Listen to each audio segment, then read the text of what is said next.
everyone. Welcome to tonight's discussion. Again, we are so happy that you made it through Nashville traffic and that you are here tonight. Maybe you all can add that to the agenda. We need to do something about that a little more. And for those who are visiting Tennessee, whether it's your first time or another time, we welcome you back for this most important discussion. I'm Harriet Wallace, a native Nashvilleian, a unicorn as they call us, born and raised here in the North Nashville area. I am also reporter, host, producer, a number of things at Fox 17 News. I was the first African-American, a solo anchor prime newscast, and the first African-American to host and produce a talk program, our political show, every Sunday morning. I mentioned, thank you very much. I mention that because it's because of the work that you all have and continue to do that I've been able to do what I do. So I just wanted to make that special note. But listen, I am not doing this by myself. I've got some muscle here with me, an amazing, amazing woman who, after meeting her, I cannot stop talking about. And if you've not met her yet, you will understand why. She's got an amazing, deep bio. I'm going to give you some of the highlights. To my left, your right from the screen, is Madam Marcia Dyson. She is well-known, well-respected, very much awarded, well-known, not just nationally, but globally. She has been behind some of the biggest names that we have seen in our history books, in the headlines, and has really pushed and moved the needle for a lot of the things that you all have been working on, and some of your work has been because of her work. So I just want to introduce to you all and welcome Marcia Dyson. Thank you, Harriet Tubman Wallace.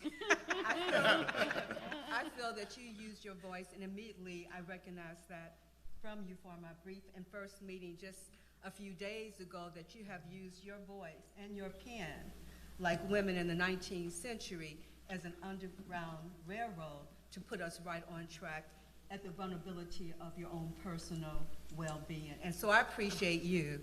And I'm from the South Side of Chicago. That's all you really need to know. So I can gangster. I can be good with this. I can be hood with this. But because it's a horrible situation, I'm going to be good with this. And what is so important for me to be here in Nashville and to be with all you elected officials, because I know that power is local.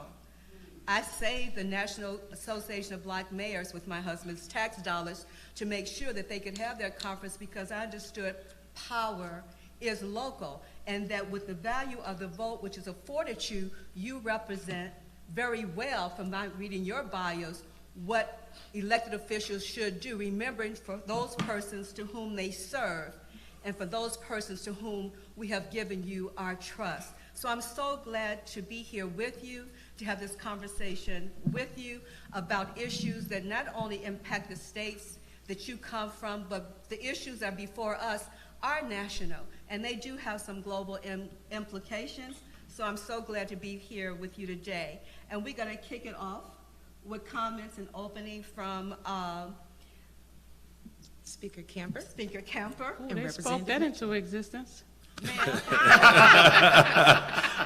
Leader Camper. But you know, I can be the speaker too. Thank you so much, and thank you all for agreeing to take time out of your very busy schedule to be here with us tonight and to have this conversation with us about these issues that are important to us. And so I am the president of the National Organization of Black Elected Legislative Women, and it is in that capacity that we brought this together. Maybe it was in October, I had a series with other black leaders in the South. And so I thought it was important to have a conversation around blacks in red states. And so some of my colleagues that are here tonight was on that panel, and people really appreciated the conversation. That this was a conversation that was very important to have. And so subsequent to that, I reached out to President Billy Mitchell from NBCSL and said, at this point in history, we have black leadership across the country. We need to come together. We need to know who we are. We need to see what we're experiencing. What can we do to help each other? And let's begin, of course, to have a session at NBCSL. We was talking for this year, and then here we are today starting a course for that. So I want to thank everybody for being here. I see Dr. Dyson in the back. Appreciate you being here, taking time out of your schedule. Dr. Michael Eric Dyson, who I love and appreciate, and all of you that has decided that this issue means something to you, and you're taking time out of your schedule to be here with us, and we appreciate it. So thank you and welcome here, and hopefully you will enjoy this great conversation that we're about to have. And let me just say this one thing before I turn it over to President Mitchell. Representative Rutherford, he was on our Blacks in Red States, and we reached out. He said, yes, I'll be there. Now this man was with his child at a soccer game that was very important to him, but he decided that that conversation meant so much to our people that he would take time out while his child was on the soccer field, get the goalie. And we could hear him shouting. But thank you for that. You made a choice for the people you represent, and we appreciate that. Thank you. Thank you, President. Great. Well, first of all, it's good to be here with you. My name is Billy Mitchell, and I do serve as chair of the Democratic Caucus in the House of Representatives and president of the National Black Caucus of State Legislators. Let me give this opportunity to say a little bit about NBCSL. NBCSL serves the needs and interests of the black legislators throughout its states and possessions and commonwealths. I like to say, point out that 40% of the current Congressional Black Caucus, it was former members of NBCSL, including the present chair, the succeeding chair, and the chair before that. The chair before that is now serving as the executive assistant to the president, Cedric Richmond. I will also say that the 44th president of these United States was an active member of NBCSL. If I had known that he was going to turn out to be the Barack Obama, gee, I would have built a better relationship with him. But the organization's reach is just fantastic. Let me just also say that I wish my grandmother was around and alive to see me here with you all today. She'd have thought I had grown up and made something of myself. She used to tell me often that we are judged by the company you keep. So somebody get some pictures of this because I want folk to see the company that I now keep. Let me just say, as president, there's a couple of officers here in our midst. Representative Laura Hall from Alabama is the president-elect of NBCSL. And certainly a leader among leaders, as is Representative Reverend Harold Love. Did I get every title in there? I think, wait a minute, hold it. That's right. The Representative Dr. Reverend Dr. Harold. and he is vice president of NBCSL, and he hails from this state. And we probably should have opened up with a prayer. There's been many a times I open up our meetings with prayer from, with Representative Love was the chaplain, and he did such a wonderful job. I said, man, I could skip church this particular week. So I just wanted to make mention of that, and I'm glad to be with you for this very important discussion that we're going to have here, because I believe that it's going to be black folks, particularly black elected officials, they're going to have to step up to save our nation and our democracy, because it's truly in peril.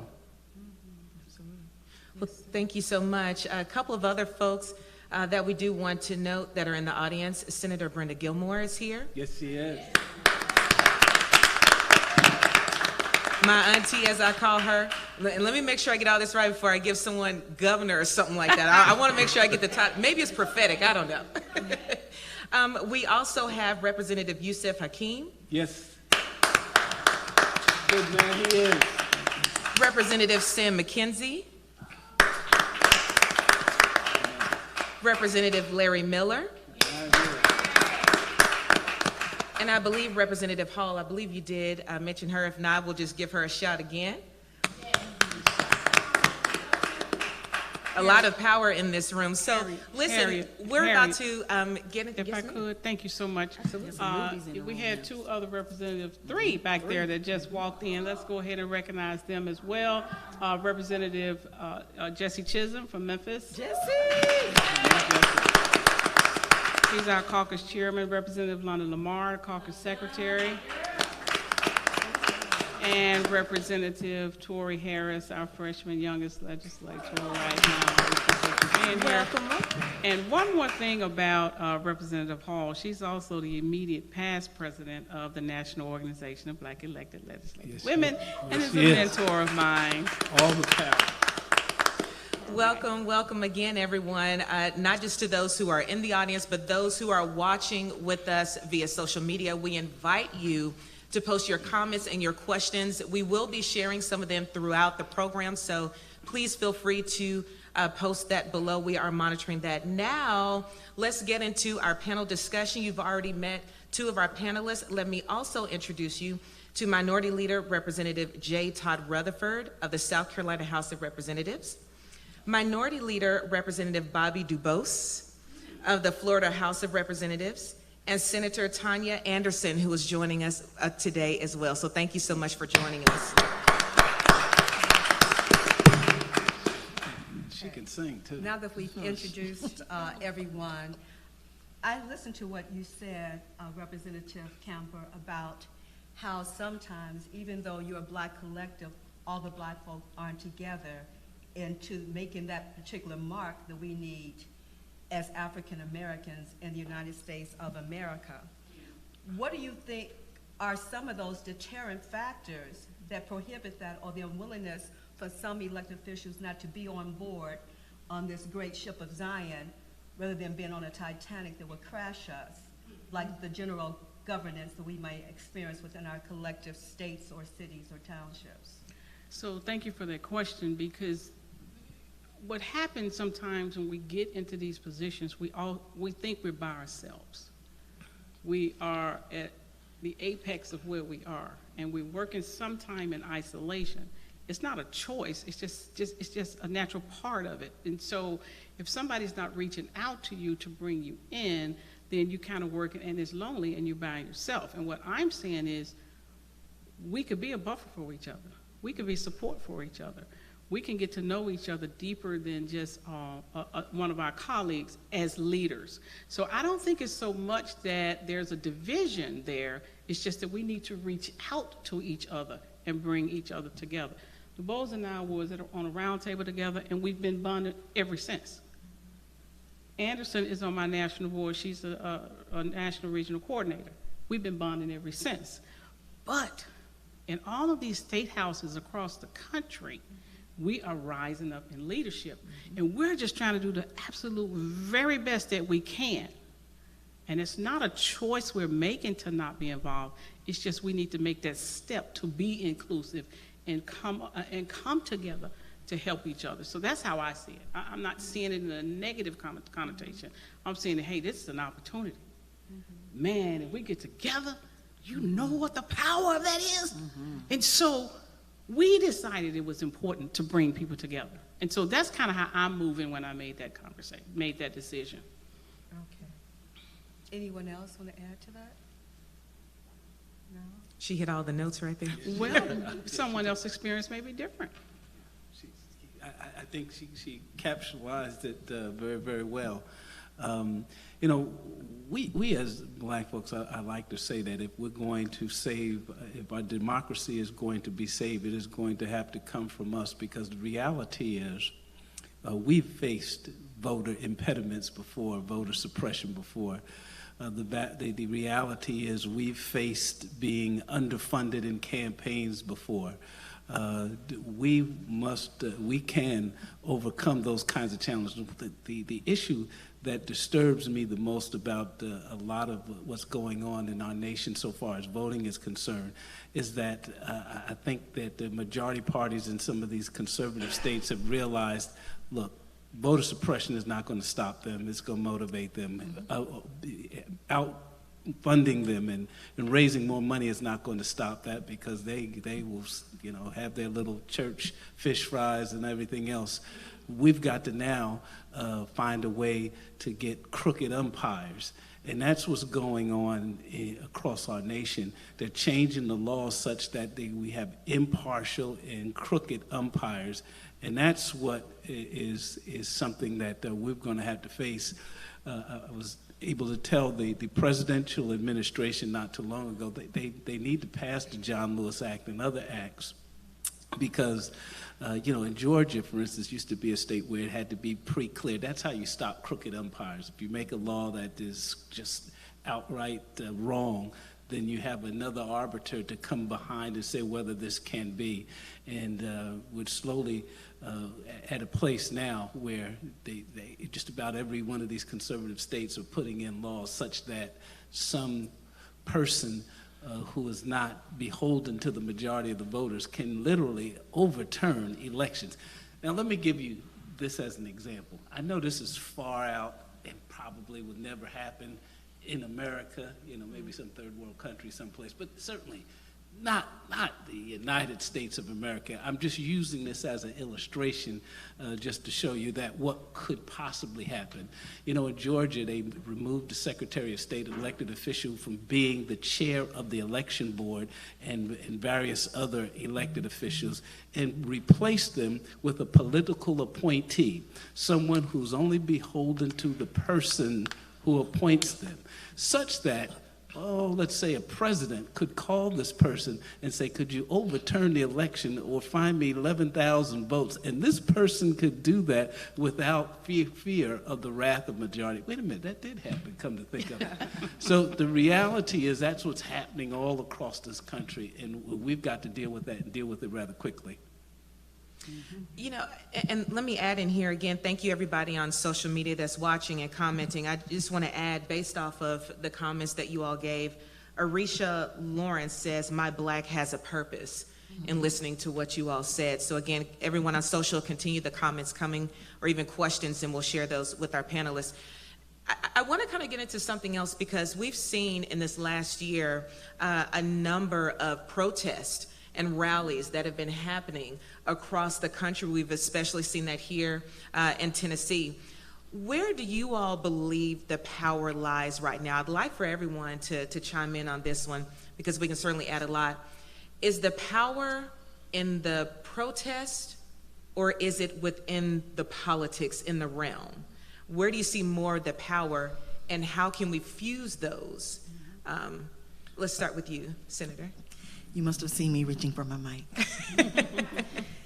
So I believe that the power is in both arenas. You have to have politics, lawmakers, and you have to have the public input. And we can't be the advocate and the lawmaker, so we have to merge those two. We can, but the protest they're needed.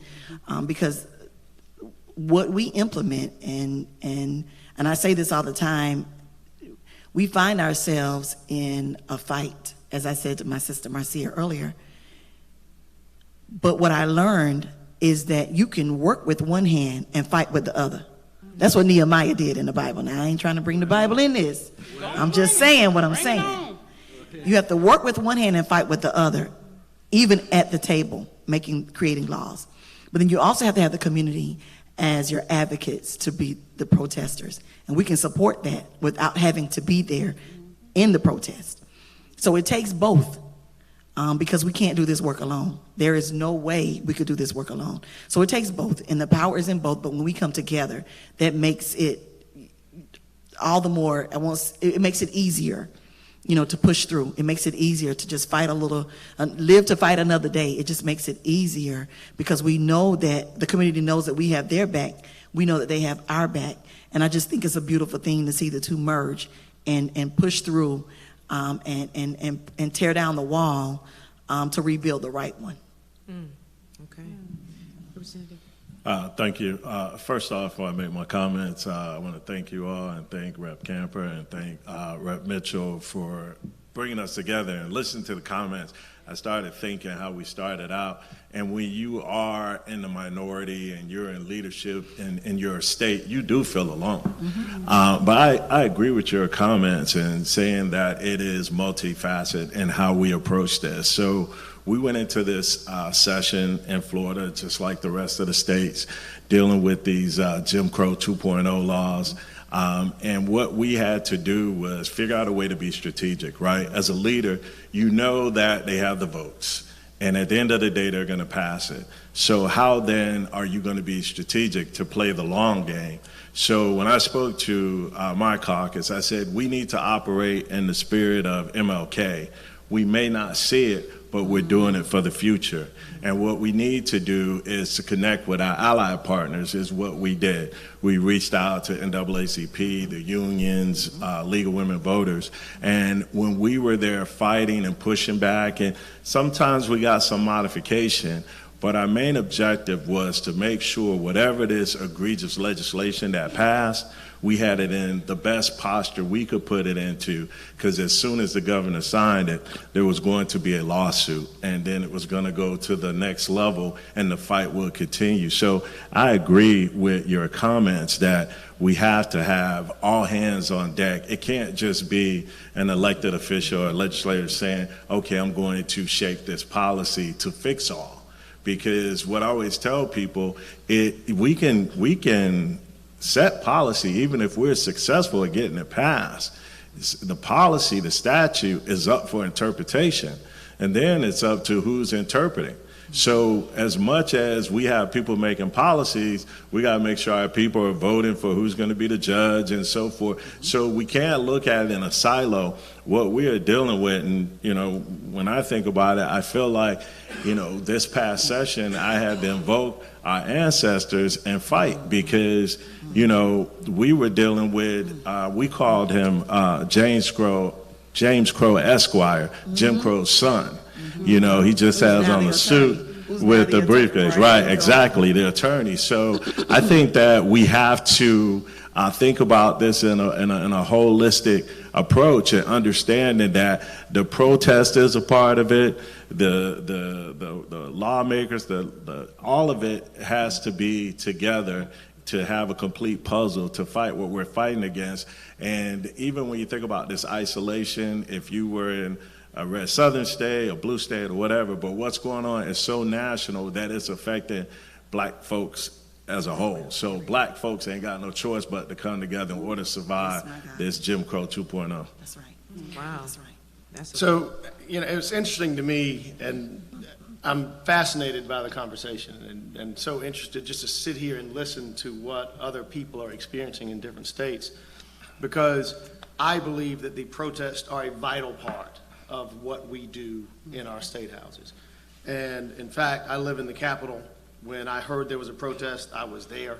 I've been at most of them, and I had to go and buy a bullhorn because I got tired of people over-shouting me at some of the protests. And when they brought demands to the State House, a reporter called me and said, hey, I understand there's a march to the State House, and they want to bring demands. Well, I had to come and meet with the protesters so that they would have somebody to pass their demands off to, and then was able to call the speaker and say, hey, let's get a special committee together to talk about what the demands are.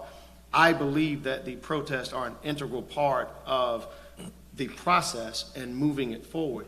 And quite honestly, and one of the things that Representative Camper talked about, I've been in the General Assembly now in South Carolina for 23 years, maybe 24.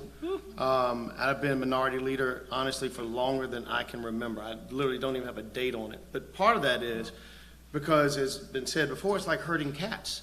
This is a very important job, and they give you two big guns when you're a minority leader, and you put them on your side, and you walk around like you're this big bad dude, and then people realize you got no bullets in those guns because you are a minority in the minority. Preach, brother. And so as I try and tell some of the new members, this is a team sport, and you will accomplish nothing trying to do it on your own. And you may have great ideas that were born in the struggle and born by watching TV and watching what goes on and thinking that that applies here, and it does not. We are 42 Democrats out of 124 members of the House. However, we accomplish far more than most people would give us credit for, but part of that is because we are closely aligned with the majority who sees the threat from the far right the same way that we see the far right as a threat to us, because they are taking out members, they are cannibalizing their own, and so they know that in this current redistricting process, if they go too far, the leadership will be gone. And South Carolina will be taken over by those that could care less about the state and simply want to tear government down. And so it enables us, both in the House and the Senate, to try and find this middle ground. What creates a problem in South Carolina, quite honestly, is people immigrating from the north down to South Carolina and changing the demographics, mostly in Myrtle Beach, where the population grows exponentially every month. It just gets bigger and bigger, with former Democrats up north who come down to South Carolina and become staunch Republicans. They don't have any kids in school, they don't care about schools, they don't want to pay a dime more in taxes, and they believe that that answer is found in the Republican Party. And it continues to decimate our numbers. We are going to lose black representation in South Carolina by mere fact of population change and the growth that comes from our coast, from retirees from up north. But the only reason why we will continue, I believe, to maintain the power that we have is because, A, we have a great relationship with the leadership, and B, because at some point they have seen what happens when they push us too far, and they don't like broken windows. And at every point, I don't think we can forget that. I think that if we get too far from whence we've come, if they think that we are so docile to believe that we're going to take whatever they give, then they will continue to give us what we don't want. And broken windows, unfortunately, are a way that impacts change across the board. And my disappointment, and I'll end with this, my disappointment with some of my colleagues in the House and the Senate and local elected officials who were, quite honestly, more concerned with condemning the protest that broke the windows than recognizing how we got where we are. And supporting law enforcement because law enforcement needs to go and maintain control. Well, what about the control that it takes to exercise self-control and not beat and kill black people? What about that control? And why are you so interested in supporting local law enforcement and not restraining local law enforcement from doing what they have continued to do in the black community? And so my disappointment just continues to this day at some of the elected officials. And as I watch, and I'll end on this, and I apologize, going a little bit too long. As I watch protest in Haiti, as I watch protest in Cuba, I'm reminded of our own protest here, where all of a sudden we were met with curfews and told to take our asses home. This was the quote, "Take your asses home." Well, if it's so wrong in Cuba, if it's so wrong in Haiti, if it's so wrong in the rest of the world, we talked about third world countries, why is it wrong here? And how come our protest, where somebody goes out and breaks a window, one person in a group of 2,000, why is that 2,000 controlled by that one broken window when the 200 police officers aren't controlled by the 10 that decide to take the life of a black youth? And so I haven't figured that out yet, and it bothers me because we've got to continue to believe that there's a fight on and that we are in the fight every single day. Representative, we may have to pass the plate after that one. That was a whole word right there. Thank you. I'm sorry. And before we get to Marcia's next question, I do want to share some of the comments on social media again. Please continue to share those. Dr. Sylvia Lloyd says she agrees there must be outrage in the community to increase awareness, but the passage of laws is where true change will occur. And Vonda McDaniel speaks to protest and policy, how those two will create social change and they must work together. So again, please continue to share your questions and comments on social media. Marcia? Yes, to your point, Representative Rutherford, a lot of people don't know, globally, our country will not support foreign lands if they don't have a democratic process of voting. And that's one way of voting. And I think that's the height of hypocrisy for the United States, where in Colorado you can throw a pig, in Texas it's 2 steps, then you find out it's another step added, right? And then you have whatever they do in Iowa. So that's a great hypocrisy. So if the father's doing it, what can they not expect anything less than of the children? But Frances Ellen Watkins Hopper in 1993 wrote, "A government which can protect and defend its citizens from wrong and outrage and does not is vicious. A government which would do it and cannot is weak. And where human life is insecure through either weakness or viciousness in the administration of law, there must be a lack of justice. And where this is wanting, nothing can make up for the deficiency." Now, of course, she wrote that when we really were not able to exercise fully the right to vote, right? And she did this under the patronage of white patriarchy. And here we're talking about the minorities, powerful minorities around this table within the minority. I want to know, if I had a magic wand, what would you do if you were the majority? What are some of the things, what are some of the laws, the issues? Y'all come, this is too much The like smiles right now. This is too much like Santa Claus for you, right? So we're going to have Christmas. You know, Santa Claus is coming to the ghetto. Let's use James Brown theme song. Santa Claus is coming to the ghetto. What is it that you would do if you did have that majority? If you could act like the white patriarchal system in which the Constitution is working well for them, which was not working well for us, what would you do?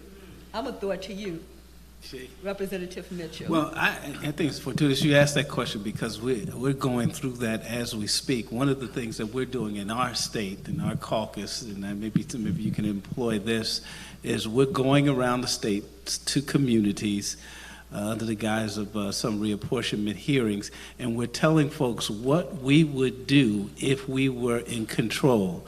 We're actually comparing our legislative agenda to what was their legislative agenda, and I think reasonable people, conservatives and the like, when they hear the proposals, our proposals make much more sense and certainly are of much more benefit to them.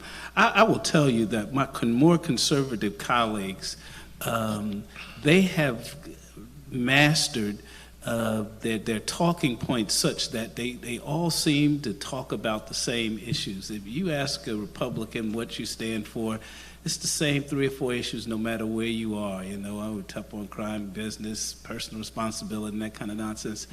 The reality is, I remember when one of my earlier tours, I went to one of the poorest areas of Georgia for white folks. They could clearly benefit by some government intervention.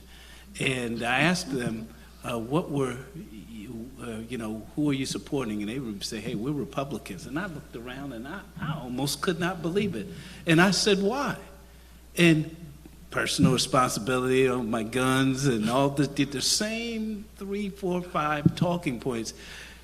Conversely, if you ask a Democrat why you are a Democrat, you're subject to hear just about anything. I mean, it is amazing how we've got to get better with our talking points. However, that being the case, to specifically answer your question, one of the things that I'd like to talk about, someone asked me just the other day related to this question, what was the most important piece of legislation that was passed by Georgia legislature a year ago, and why were Democrats so instrumental in it? And I'd say to them, it was the passing of medicinal marijuana. Now people say, wait a minute, y'all had Ahmaud Arbery and y'all had the ending of citizens' arrest, and y'all had, why do you say, Billy Mitchell must be smoking something if he said marijuana is the most important piece of legislation? Why is that so? Well, let me tell you why. I've been in the legislature 20 years, and never, ever have we ever had minority participation in Georgia. Even when Democrats were in control, there were no minority participation goals. Well, in the medicinal marijuana, they could not get that passed without Democratic support. Could not get it. Looked around the room and said, wait a minute, these folks need us to pass this. So we want minority participation. And you know, we did something that I think is phenomenal. We didn't just say minority where they can put women and all that. So we actually said put black people, got to be a certain amount of black license. They wanted that so bad, they put that in there. We had folks that particular illnesses and medical maladies that were not covered, like sickle cell and some other issues, high blood pressure for black folks. We said that got to be in the bill too. They wanted this so bad, that's the beginning of health care reform. The reality is in Georgia today, we have people in jail, incarcerated for what we now made legal in medicinal marijuana. That is the seeds of criminal justice reform. So that's what I say, that is the most important legislation that we do, and that's would be the change if you put Democrats in control. Okay, I like that. I like that a lot. I'm on the advisory committee for the parent company, and we look at retailers in the cannabis business, making sure in various states that they have proper social equity and retailing opportunities, as well as fighting for the social justice and lack of criminality within the business itself. I'm not saying I inhaled, but I did grow up in the 70s. But to your point, that's really good and very wise of you to put something in that they care for, that we can bury like they bury certain things, especially in our foreign affairs. Absolutely. So. Let me just say I agree with him on that, because that was one of the things that if I had mighty power of the majority, would want to do, is pass medicinal marijuana here. And that's something that I know Representative Miller has carried for years and have not been able to get passed, as well as some decriminalization stuff. But here is the lick with any of these bills that we want to pass. Medicaid expansion, that's something. I think about black people having equity in it. So we can pass a bill, but are we thinking about make sure that blacks have this opportunity within it? Are we making sure that black farmers can lease their land? Not sell their land, lease their land, so that their generations can continue to benefit.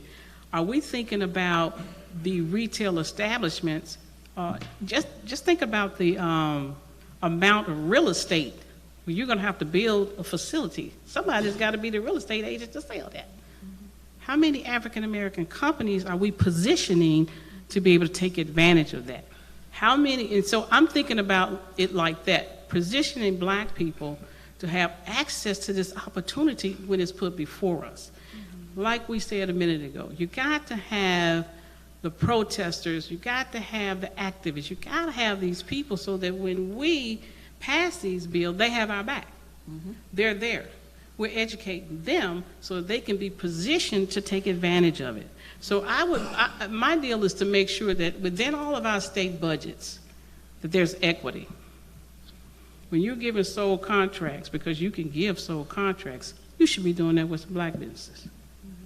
When you are saying that we're going to set up an SBA-like program, we need to make sure that we have something for black businesses to do that. So I'm thinking more economically.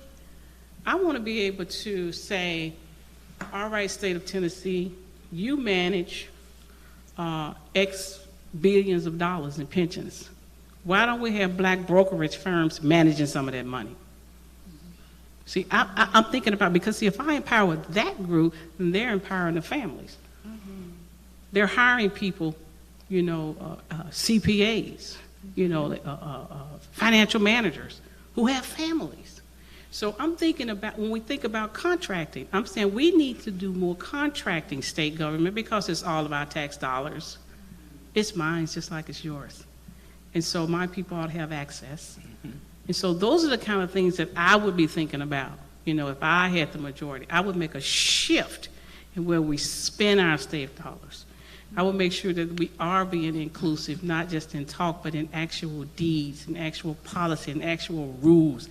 I wouldn't be trying to price us out of, let's say, you can stand up, you can apply to grow the marijuana, but it's going to, you got to have a $500,000 unencumbered deposit, application fee that's non-refundable. No. And we're going to streamline it so more people can have access, and not these same people that keep getting these contracts repeatedly. So that's, in my majority mind, that's what I want to do. Because it's our state government too. It's my constitution too. And I believe my people need to benefit from it just like anybody else. And we have not. If you look at the disparity study that was done in 2009, Representative Miller, he got the funding for it. It's still money in our state budget that we didn't even spend to implement the recommendations that it asked us to do. And so now you need another study. So, I got him study. Just do it. Chairman Camper, if I could just interrupt you here. The Dean of the Legislature, the longest-serving African-American legislator in the history of this nation, certainly my mentor to us all, Yes. has walked in. I feel like I need to stand. Calvin Smyrie is here. Former president of NBCSL Absolutely. and the only Nobel man. That's right. No, that's not true, Did no. I bring you in? Yes. All right, absolutely. we got two now. They both Welcome being put on the spot. Welcome. the first Nobel man. First Nobel. The example. Yeah. Well, let me move. Speaking of history, thank you for that transition. As Scott Wallace says on here, how do you engage the energy of the youth to help them to be part of the answer? And that sets up the question that I would really like for y'all to take on, and it's so appropriate here where we are. Representative John Lewis said, every generation leaves behind a legacy. What that legacy will be is determined by the people of that generation. Are you all, our collective Black community of elected officials, doing enough, and can we please have an honest talk about this, Yes, we right? can. Doing enough to prepare the next one? Or do you feel many may be worried about being the first one and wanting to hold on to that? Honest conversation, because we've got, especially when we consider a lot of the activists, the younger folks who are coming up, and then we have more of our seasoned folks who are in the seats. It doesn't always go so easy. There's a bumping of the heads, those who think they know everything and those who do know most of everything, right? How is the next generation being prepared, or is it? Who wants to take that one? I say, listen, you and me are here tonight because I've been looking your way. My Lord. Come on, Senator. So thank you for that question. I have only been around the legislature since 2013, but I'll tell you how I started. I started out as a city councilwoman. Then I became a mayor. In my county, I was the only Black mayor. Then I became a state rep, and I guess God thought it wasn't enough work for me to do as a state rep, that now I'm a state senator. But I'm humbled and honored by my constituents to have me represent them. I have watched and I have learned, I've taken notes, and I think that we don't do enough to engage our young people. My parents had me at 8 years old in the NAACP. I was a member of the NAACP at 8 years old. And everybody doesn't get that. That doesn't happen every day. It just doesn't happen every day. We should do it, but I think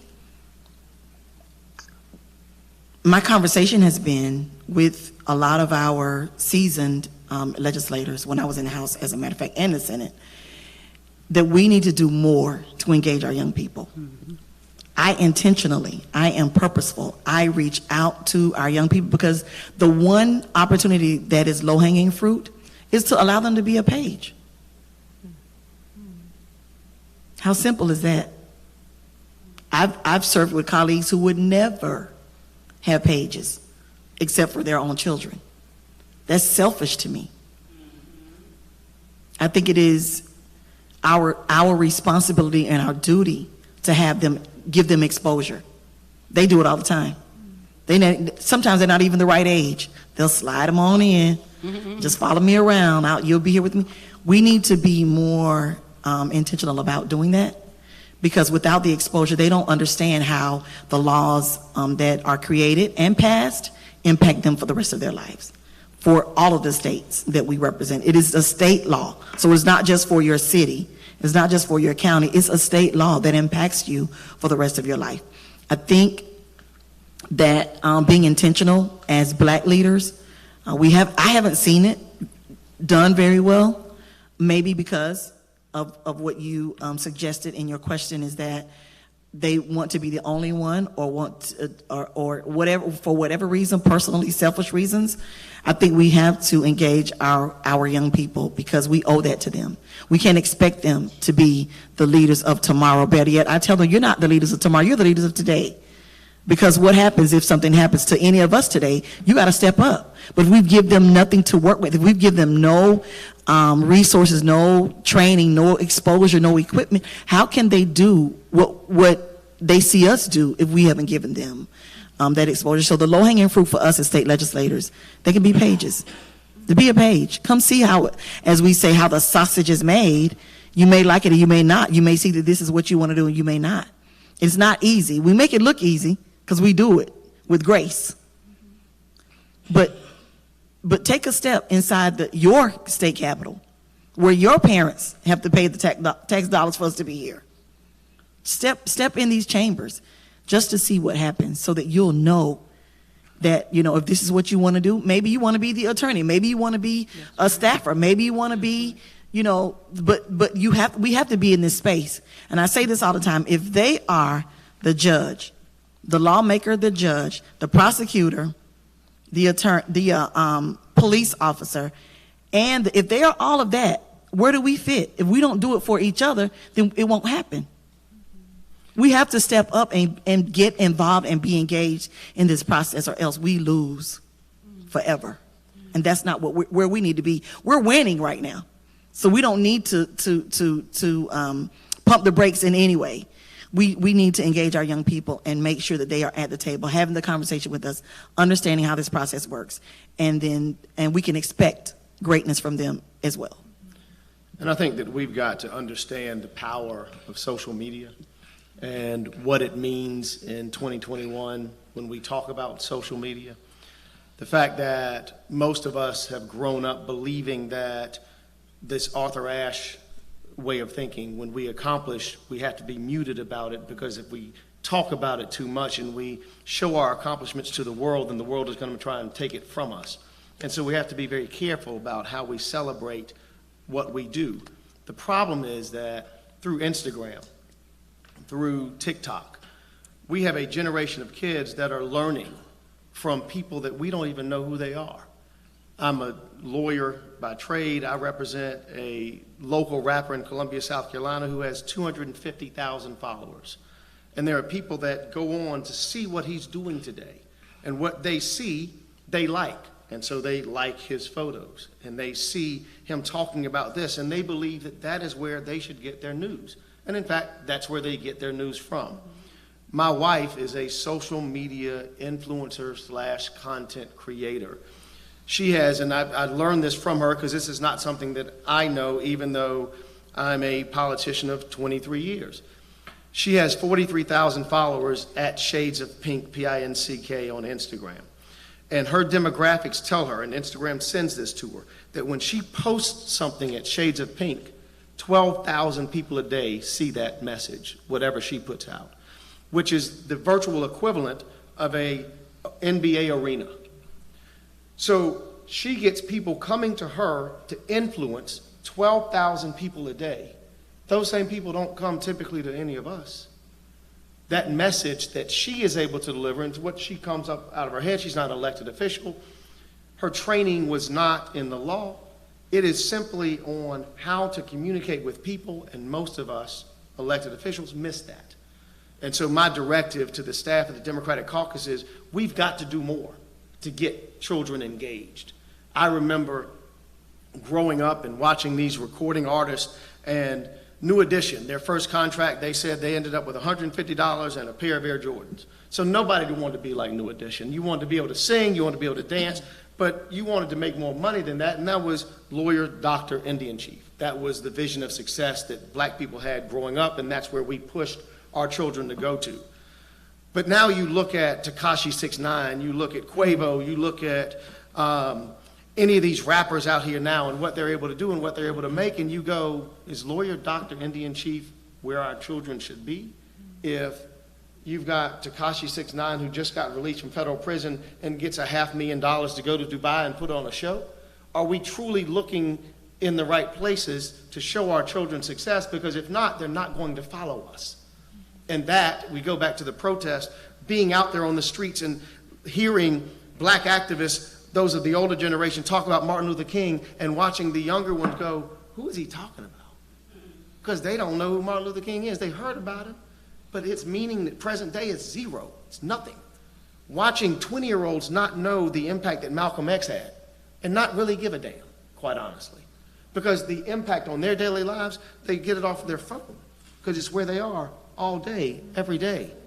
And to go back to the prior question, what I would do in the majority, I was in South Africa and went to Nelson Mandela's cell on Robben Island, and the white tour guide remarked on how closed and confined it was. And he talked about how inhumane it was to treat people like that, to have him in that cell. And I'm looking, because I'm a criminal lawyer, going, that's the same size as cells in South Carolina, and we have 3 people in them. And they can't, only one can sleep on the bed, the other one has to sleep under the bed, and the other one sleeps under the toilet, and he moves when any of his cellmates go and defecate. Because that's the way we treat people. And those of us that are elected, we continue to gloss over it. It's almost like watching a homeless person, and you see him sitting there, but you're not going to help him today because you can't give all of your money. But at some point, that homeless man is all of us. And those people in prisons are all of us.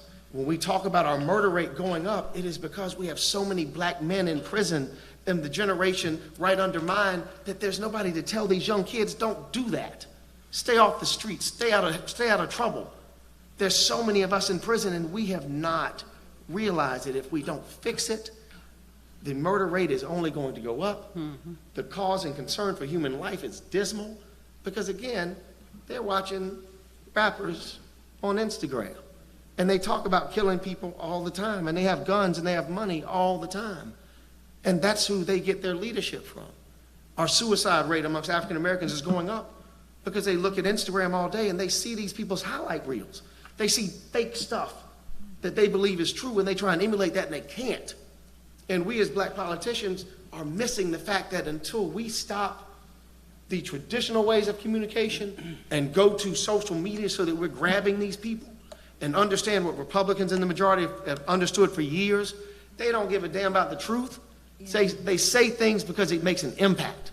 They talk about not getting vaccinated because it's mind control. When did vaccinations become mind control?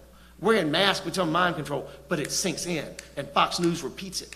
And they have this theme going, and they all buy into it, and we miss it because we want to help people. We want to elevate people out of poverty. We want to talk about the LGBTQ and all of these different themes that are not motivating anyone to do anything. And we are losing, and we are losing because our young people don't even know who we are. And most of us have been in politics for years, and they lose it, they miss it. They know Quavo, they know Tekashi 6ix9ine, they know Cardi B, and if Cardi B says it, they hear it. Even if Kim Kardashian says they hear it. If we say it and it ain't on the news, even if it is, they probably don't even see it. We've got to do a better job at reaching out. Let me just say here, and I know you might be ready to move on from this topic, but I think it's important for us to also talk about the things that we are doing, and I appreciate your conversation because it's very real. But this is what I do to try to reach young people. Well, one of the things I did today was went and thank that young lady there for being here, because she could be somewhere else. So we care about you, and we're glad you're here. So I have a mentorship program. I meet monthly with these young ladies, and I keep inviting more young ladies to be on. It started out as a group of young ladies that interned for me, and I just kept adding them, and they interned for other members. And when they learn about this group, they want to come on, so we bring in young ladies together. I meet with them every month to mentor them. I also invite them to our Nobel Women Conference. We scholarship them, we bring them in so that they can be exposed to more women like us, see the things we're doing, as well as our lobbyists. I always make sure that they see the other side too, because that may be their interest.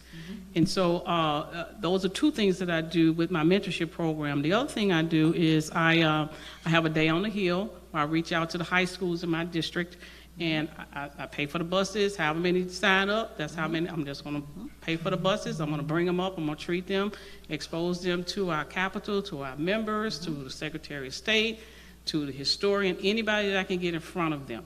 I have them prepare a piece of legislation that they may be interested in, And when I can, and the chairmans allow, I get them an opportunity to present their bill, their proposed idea before a committee. And in fact, we had a couple times when they came, they presented their information, and the information was so great, the bill didn't pass, but the policy changed. In both in education, policy changed because of the research that they did. Nutrition changed in the Senate because of what they did. And so there are other ways to change policy other than just, passing the bill, and they understood that and they see that and they want to come back every year. I also started a nonprofit to engage young people that want to be in the industry, to teach them the business behind the business of the business, so they can understand that it's more than the $150 in the tennis shoes. That's right. It's the publishing, it's the licensure, it's this, you bring people before them so that they're prepared when they get in the industry. And so I try to make sure that when I run my campaign, young people, I maybe have a couple of adults to manage them, but it's mostly young people that's doing my canvassing, that's on the polls for me, that's, I'm introducing them and getting them an opportunity to be mentored by a mayor or whoever that would take them on and to kind of demonstrate to them and show them what it means to be these people so that they're able to mirror them. So when they see it, it could change the trajectory of their life. And lastly, I try to get into the schools. COVID has changed some of that, and have these political forums with them where they can have access to me. They can ask me questions. They always propose legislation, and we go through, a lot of back and forth, and they get to debate, and it piques their interest. So they want you to come back again every year. We got to do that again. We got some other ideas. We don't get past you, Representative. So those are the things that I do to try to make sure that young people are involved and that they're interested, and then they're telling others. And then the next thing you know, it's like, where y'all come from? Because they are interested. They do want to know, and they are calling. I got a text today. We got to have our meeting. That's next month. We had it the other day. But, if we can do every other week, they would, because they want to learn. They do. They are interested in knowing. They are. And so I encourage them to come to things like this. Thank you for being here, and try to bring them with me whenever I can. That's right. Thank you very much. And I don't know, I may be a psychic, but I feel like some of our young folk in the audience, maybe like Alana, will be coming to see you That's after fine. this to sign up for your program. Bring 'em. Hint, hint. And even some of our folks who are joining us on social media, she's already told you, Representative Camper, that she has the program that is available. So it's on you and even the parents that are watching to get your kids involved. We do have another question. This one came from the audience. And we're just shifting gears just a little bit. What do the Black lawmakers present here on our panel think of their Democratic colleagues in Texas who have fled the state to Washington, D.C. to break quorum to oppose the Republican governor and fellow lawmakers? Is that a healthy response to repressive Republican tactics to deny the vote and starve citizens of critical resources? Hell yeah. Absolutely. I mean, that's awesome. I was going to say who want to take that first, but go ahead. No, you have to do whatever it takes. This is not we're only going to do so much. Well, then you're letting your people down. And that wouldn't work in South Carolina. They'd simply do it without us being there, which they've done before. But, I mean, kudos to them and continue to keep up the fight. And if they need something from us, please tell them to reach out to us. And whatever we can do to support that, we should. And I want to second that motion. As a matter of fact, I was receiving a text a little earlier for the chair of their Black Caucus, Representative Nicole Collier. The laws are in Texas are such that, so those of you who are around the country saying, well, why don't they do that in Tennessee or South Carolina or Georgia? The reality is the laws are much different in Texas. They have to have a quorum, which is 2/3 of the legislature present to do business, and the quorum must be maintained, meaning if 2/3 of the folks are not there, business stops in Texas.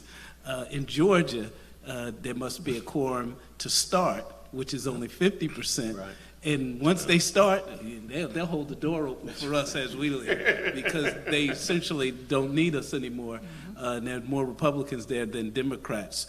So in Texas, what you'll find is those legislators literally are having to leave the state because the governor is in charge of the state patrol. He can have them arrest those legislators, bring them back in the chamber for the only purpose of, okay, we've got a quorum now, let's pass this bill. So they are literally getting on planes and leaving the state. But that, similar to South Carolina, in Georgia, it would be a symbolic move at best. The same in Florida. Because they would just go ahead without us. So we would have to fight to get our motions on the record and do some other things. But to your point, I applaud the Texas State Legislature. Absolutely. They are doing what the rules allow. I was watching Fox News this Sunday, and the governor of Texas was on there saying they abdicated their responsibility. And I just wish that I was,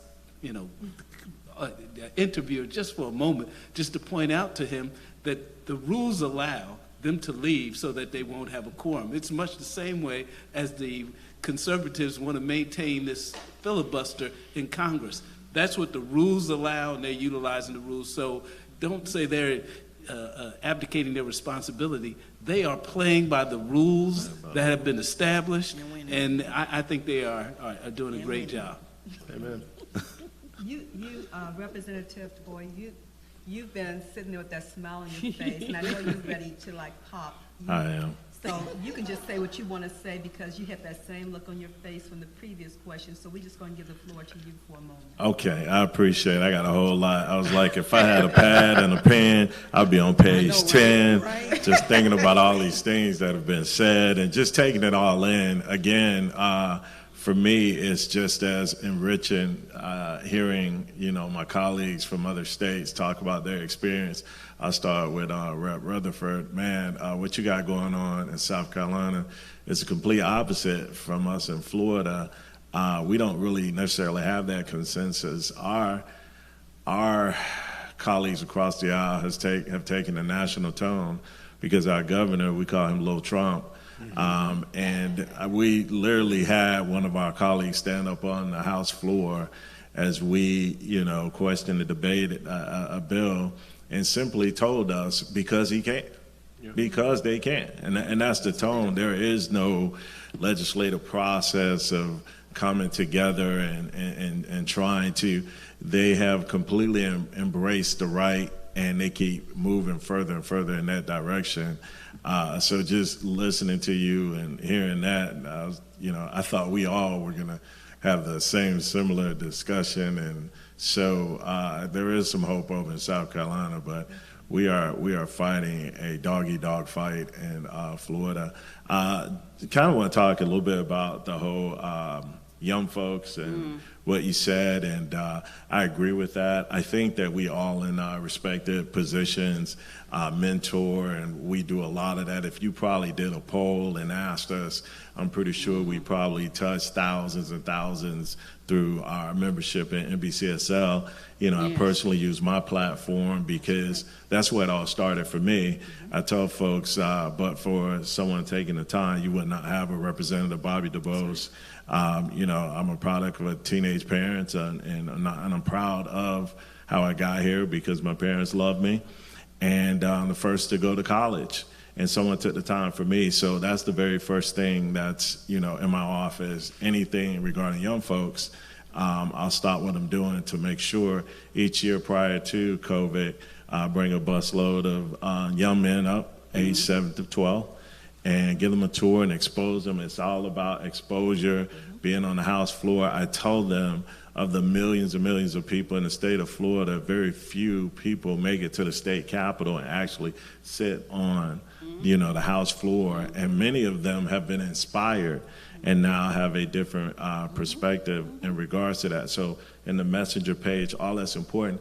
But what I've been kind of thinking about as we talk about young folks and engaging young folks, I do know that there's a true effort, and if we have this real conversation about it, I think where we kind of have an issue is not engaging, it's when we get together and there's this old way of doing things, quote unquote, and a new way of wanting to do things. And because you all are stuck in that old way, then, you know, it creates something, or because y'all don't want to listen because we trying to tell y'all. But I always try and remind myself, you know what, the old folks were once young. And when we went through, you know, the civil rights and all that, there wasn't a bunch of old icons that people refer to today. Those were very, very young folks who were very similar to the age demographic that we're dealing with today. So we, you know, too many times we try and figure out a new way and a better way. But if we stick to the old playbook, we stick to that blueprint that our forefathers gave us to make it through these difficult times, we will continue to move forward. I think too many times we've moved away from that because we wanted to move on up like George and Wheezy, and we made it to the other side, and now we're trying to do it a different way, and that's when we get caught up in all these things, when we just go back to the fundamentals that have helped us from generation to generation. And the reason why, you know, I say I'm thinking about this because, you know, I'm raising 4 young black men, okay, 7, 17, 21, 22. And what I'm learning, I've been telling, you know, my friends who have kids and have sons, you know, as much as, you know, Jacob, my 7-year-old, he gives me life. I just love him to death. And the older ones, sometimes they just make me want to pull out the hair I don't have. But I realize 2 things. They need me more now than Jacob really needs me. You know, he needs my presence, everything. His nurturing is more his mom. But they need me. And what I'm learning, too, is that although they are captured by their phones, and I agree, and that struggles, and they're into it all the time, I'm learning now that all those seeds that I've been dropping, they're starting to grow. The conversations I'm having with my 17-year-old, my 21, my 22-year-old, it's blowing my mind because all I thought it was Migos, Cardi B, and so forth. But then I had to step back and say, Bobby, okay, you didn't have a cell phone, you didn't have Twitter and all that other stuff, but you know what I had? I had my headphones, the little cassette player, and that's what I watched, the big old thing, and I wasn't hearing nothing. My grandma used to always say, we need to go check that boy and get his hearing, because they felt like I didn't hear nothing they said, and I was always like, like it was a new person in the house. So I think if we just think about not necessarily if we're engaging, because I always see there's this effort, but when we get together, it's the conversation of such. And I think it is important that our young folks don't necessarily know, like you said, who Malcolm X and so, but a lot of that, to me, is less on them and more on us. I used to have a conversation with my mom, God bless her, with things, and I should tell my mom when I was around that age and she was trying to guide me, I said, Mom, just let me fall. You could pick me up, but let me do, because I was in my struggle trying to be my own man. But I reference that because I think part of the problem is that we have gotten in this space where we don't want our kids or the next generation to go through what we've gone through, and that's respectable. However, what I'm learning the older I get, through struggle comes strength. And so sometimes we got to allow them to struggle through some things so they could be strong enough to survive when we are not around. And that's where I think the real conversations need to be had when we're talking about, 2 generations. And that's where a lot of this comes into play. So I just wanted to add my 2 cents on that piece as well. And just, man, what you got going on in South Carolina, hats off to you, my brother. You gotta, I don't know, maybe send your Republicans to talk to my Republicans, and maybe we could. And on the question of if I was in a minority, I thought about like a million things majority, a million things ran in my head. But the one thing I think that's probably number one for us in Florida is we had Amendment 4, restoration of rights, and the voters came out in large numbers. And then we sued on the lower court, and then the governor appealed on the 11th Circuit and overturned it. And it's just still a thing now, and I think that, and I know many states don't deal with that, but that would probably be my number one. I think I kind of maybe did 5 of the 10 pages. But Now, Rosie, you didn't get 2 cents. That was more like $20. You just answered all the questions in one. But I'm glad you're able to catch up because I know that there are several points of note to touch on. So listen, we've got just about 8 minutes left, and the general back there, where to go, Jasper? Can we recognize Jasper very quickly? Oh, yes. I'm not sure if he's still in the room. He's running around doing stuff. He has done an amazing job putting this together and just a lot of work. I know he works closely with you. He's an amazing individual.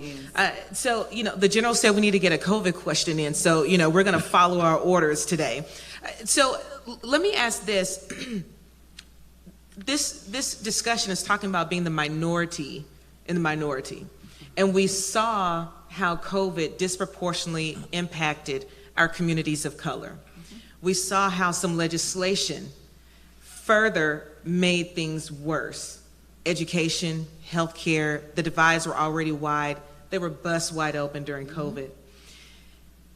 With you being in minority positions, what is the solution as we do an analysis from this year? Moving forward, how do we harness the minority power to overcome the majority so that our communities are not further hurt, damaged, isolated, excluded, oppressed, particularly in an area such as COVID, when we're talking about the economics, education, healthcare? That was a loaded one. This is very much. And we're just gonna end on that one because it's loaded. Now, you gave us $20. You want to give in 2 cents now? Oh man, Or we going somewhere else? I still had two more cents that I wanted to drop. Since you gave it to me, I will, and then I'll try to lead into COVID. The whole economic empowerment part that Ralph Camper was talking about. What I want to add to that, being in the minority, and when we talk about that, and I see it too often, it is referred to as, they'll come and say minority or inclusion and what the minorities are doing. And what I'm learning is that whenever we engage that, we got to stop and ask how black folks are doing, because in our different states and contracts and stuff, they will give you numbers. So I just wanted to throw that in my last piece of 2 cents. Now, see, that's some 2 cent kind of answer. I'll give you 2 cents. Let's do on this. That. Let's start at the ends of the table down here, Representative Rutherford, Senator Anderson, and then end here with our folks up here. It's always ladies first. So when COVID first hit South Carolina, I called the speaker and I said, look, we've got a problem, and we've got an economic problem. We are not going to be able to fix South Carolina and going into this unless we deal with our service industry. Our service industry is dominated by African Americans. Tourism is a big deal in South Carolina. The first test we did for COVID were in the African American community. As the vaccines rolled out, same conversation. We've got to fix our backbone. I don't talk about race. I don't talk about minority. I use terms that I think make sense to them and frame it in a way that they understand, and that's the way it was sold. And that's, I believe, how we have continued to do well in South Carolina, is by avoiding those things that are going to end up on Fox News because I say something that is racial or controversial. It means that we are making strides to the 5, the 10, the 15, can't make touchdowns. Because if we try and make a touchdown, they're going to throw us all the way back. It's a difficult process, and again, selling some of my colleagues on reforming their language to be more inclusive of what they talk about. Stopping government.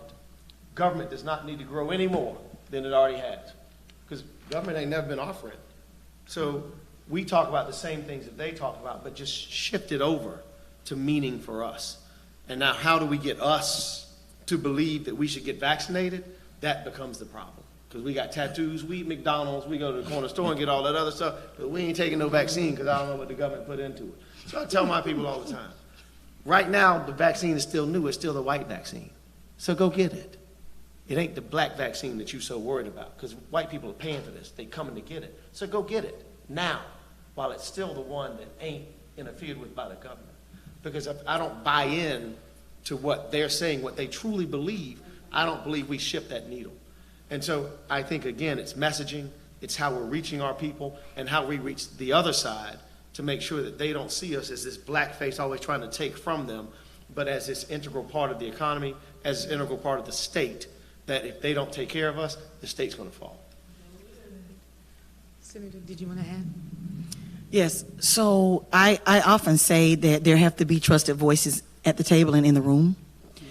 And one of the things that we had to do as the minority in our state is to say, give us numbers, give us real numbers. Don't give us numbers that are appeasing or appealing to the public, because we can count, we can add, we can multiply and divide. We know arithmetic.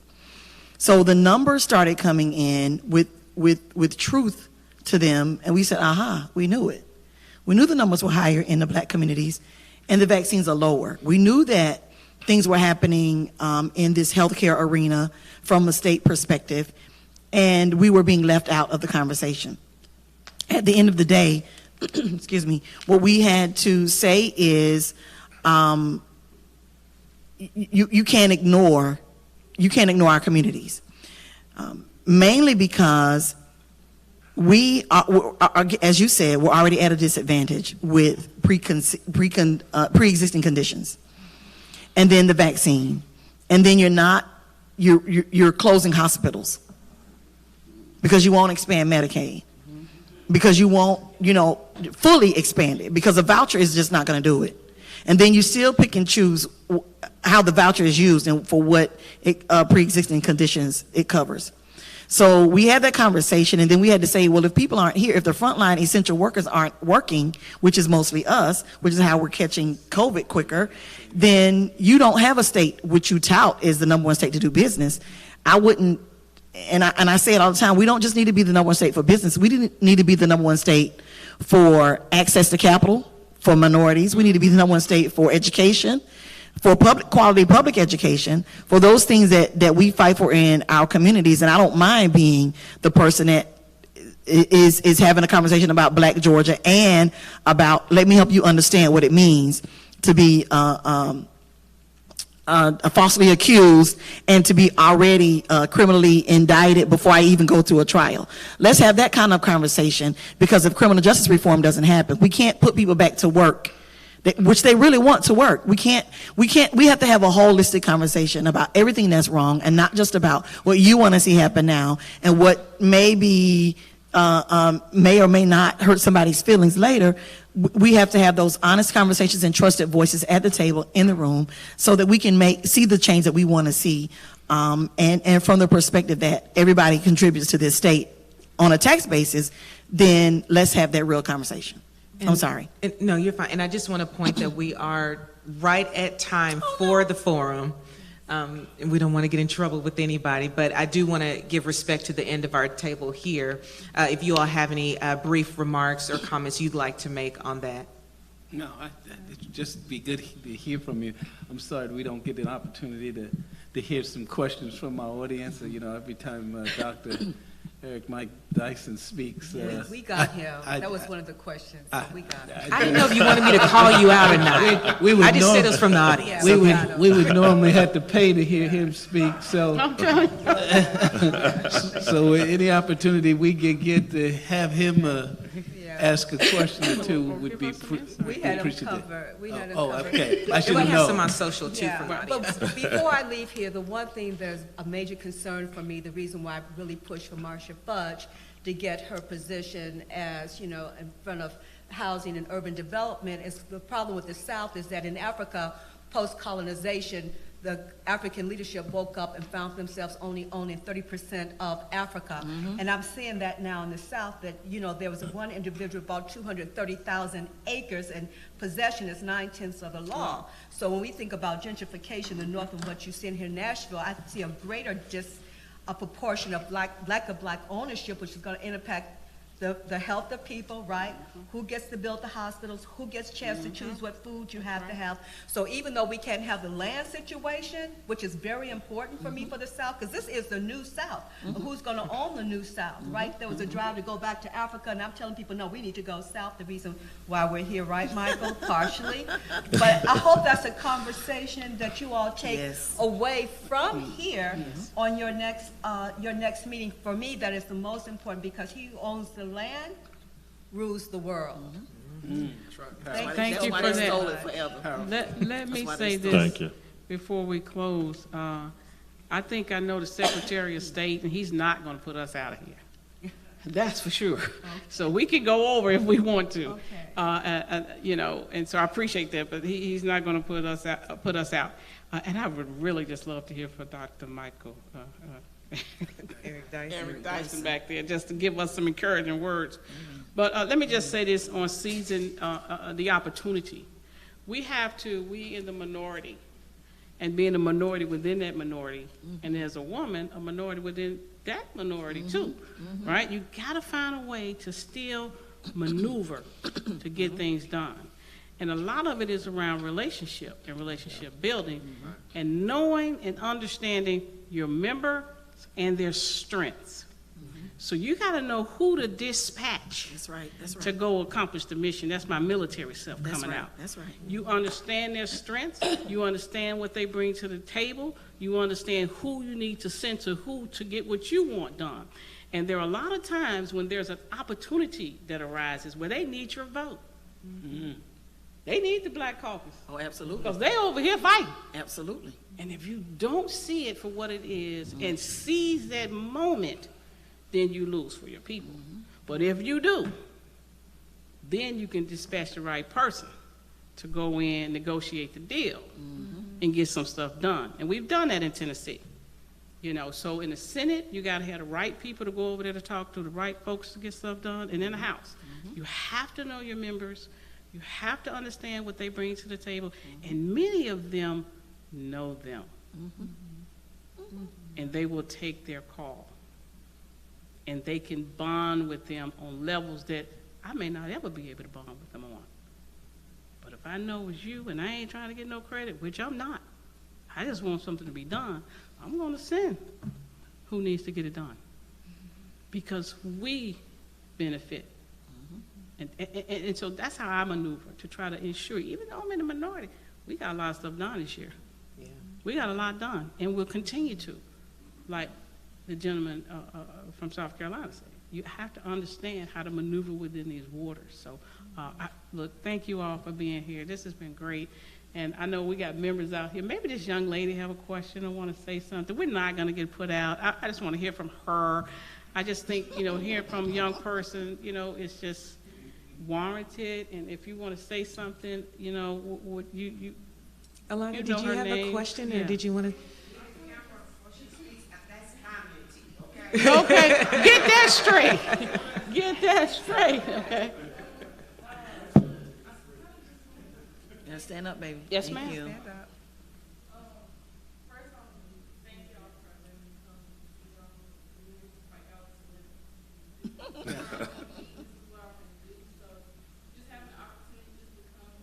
You need that microphone?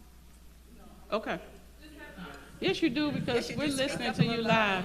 Get her that one. Come on. So you can have yours. Come on, young one. That one. This one right on the end. Yeah. Yeah. So basically just having the opportunity to come and listen and, you know, be with great people, it really inspires me, because I want to do what y'all do. You So, better say it, girl. all of y'all, I feel like there's more young people like me who don't know about, you know, y'all or what you do, or they don't understand the opportunities that we have like this that can really impact us and help us to go the way that we want to go. And I'm thankful, Ms. Harriet, thank you for letting me come here. And I want to get other people involved too, my age, because we are the future. Yes, ma'am. And we have to start somewhere, and if we have to sit and watch, that's what we have to do. So that's why I'm just thankful to be here. Thank you all for everything and just being excellent. So thanks. Proud of you. I spoke at an event where she attended a little while ago. It's a mentorship program, Legends. And they were going around and the young ladies were telling what they do and, you know, what school they're in, their major. And she said she's majoring in English. And I said, oh, you know, we have somebody pretty important, you know, in the White House who you know, was into, and because I believe you mentioned you wanted to be an attorney general, get into law. I said, oh, we have somebody in the White House who was in that position before.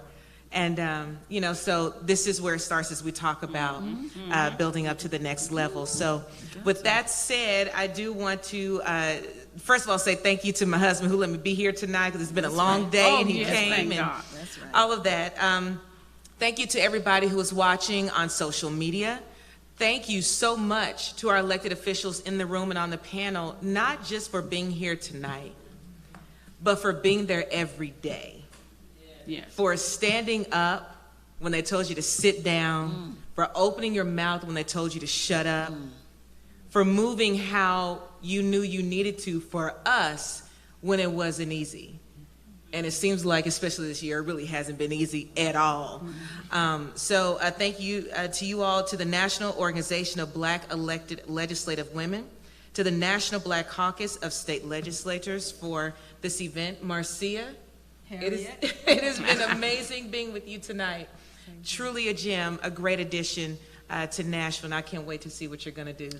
Something tells me that hood and good about to come out. All right, Southside. Thank you, everybody. Have a wonderful and amazing night. Thank you.